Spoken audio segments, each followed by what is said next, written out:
लगभग 2200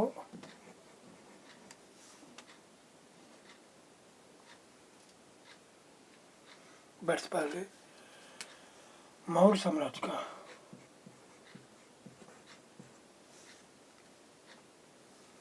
पतन हो गया। इसके स्थान पर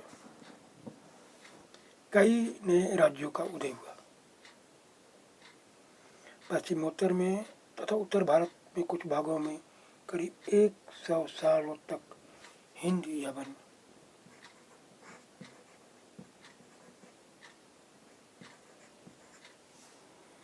राजाओं का शासन रहा। इसके बाद पश्चिमोत्तर उत्तर तथा पश्चिमी भारत पर शक,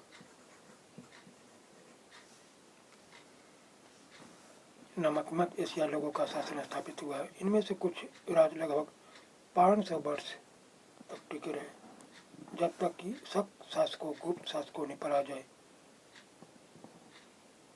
नहीं किया। शकों के बाद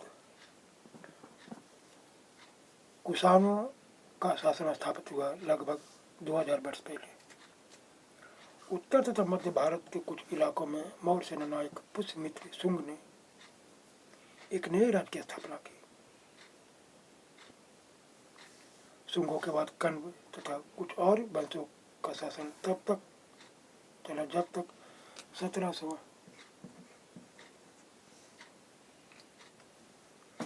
वर्ष पहले गुप्त साम्राज्य की स्थापना हुई। पश्चिमी भारत के कुछ हिस्सों पर शकों का शासन था। यहाँ पश्चिमी भारत तथा मध्य भारत पर शासन कर रहे सातवाहन शासकों के साथ इनके अनेक युद्ध हुए।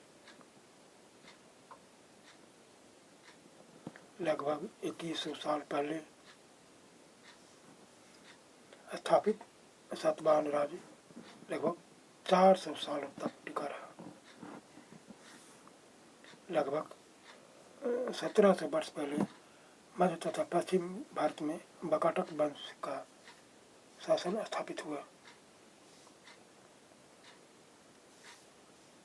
दक्षिण भारत में 2200 से 1800 साल पूर्व के बीच चोलों, चेरों तथा पांड्यों ने शासन किया। लगभग 1500 साल पहले पल्लवों और चालुक्यों के दो बड़े राज्यों की स्थापना हुई। इसके अलावा और भी कई राज्य और राजा थे। इन सब के साथ साथ अनेक परिवर्तन भी हो रहे थे, जिनमें समान स्त्री पुरुषों का महत्वपूर्ण योगदान था। इनमें कृषि का प्रसार, नए शहरों का विकास, उद्योग तथा व्यापार में प्रगति थी। व्यापारियों ने एक तरफ जहाँ उपमहाद्वीप के अंदर तथा बाहर जमीन के रास्तों की खोज की, वहीं पश्चिम एशिया, पूर्वी अफ्रीका और दक्षिण पूर्व एशिया के समुद्री रास्ते भी खुले। मंदिरों, स्तूपों तथा अन्य इमारतों का निर्माण हुआ। किताबें लिखी गई, साथ थी वैज्ञानिक खोज भी हुई। ये सारी बातें साथ साथ जारी हो रही थी।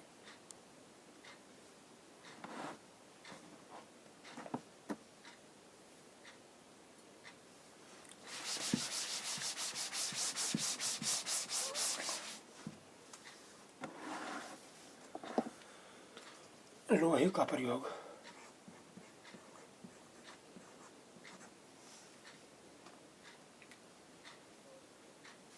लोहे का प्रयोग आज एक आम बात है। लोहे की चीजें हमारी रोजमर्रा की जिंदगी का हिस्सा बन गई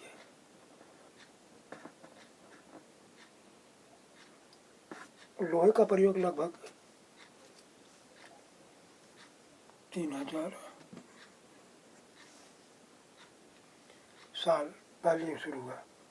महापाषाण कब्रों में लोहे के औजारों और हथियार बड़ी संख्या में मिले। करीब 2500 वर्ष पहले लोहे के औजारों के बढ़ते उपयोग का प्रमाण मिलता है।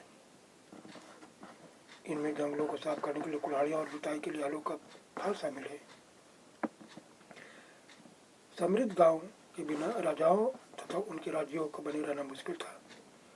जिस तरह कृषि के विकास में नए औजार और रोपाई महत्वपूर्ण कदम थे, उसी तरह सिंचाई भी काफ़ी उपयोगी साबित हुई। इस समय सिंचाई के लिए नहरें, कुएं, तालाब और कृत्रिम जलाशय बनाए गए। इस महाद्वीप के दक्षिण तथा उत्तरी हिस्सों के अधिकांश गांव में कम से कम 3 तरह के लोग रहते थे। तमिल क्षेत्र में बड़ी भूस्वामी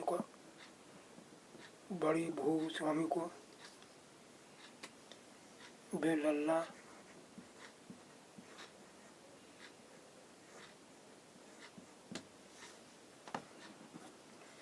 साधारण हलवाओं को उनबार,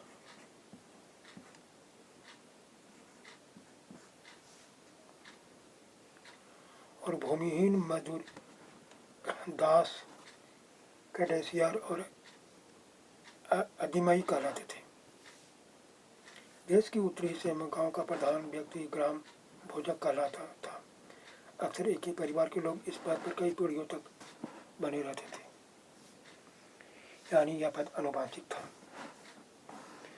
ग्राम भोजक के पद पर आमतौर पर गांव का सबसे बड़ा भूस्वामी होता था। साधारणतया इनकी जमीन पर उनके दास और मजदूर काम करते थे। इसके अतिरिक्त प्रभावशाली होने के कारण प्रायः राजा भी कर वसूलने का काम इन्हें ही सौंप देते थे। ये न्यायाधीश का और कभी कभी पुलिस का भी काम करते थे। ग्राम भोजकों के अलावा अन्य स्वतंत्र कृषक भी होते थे जिन्हें गृहपति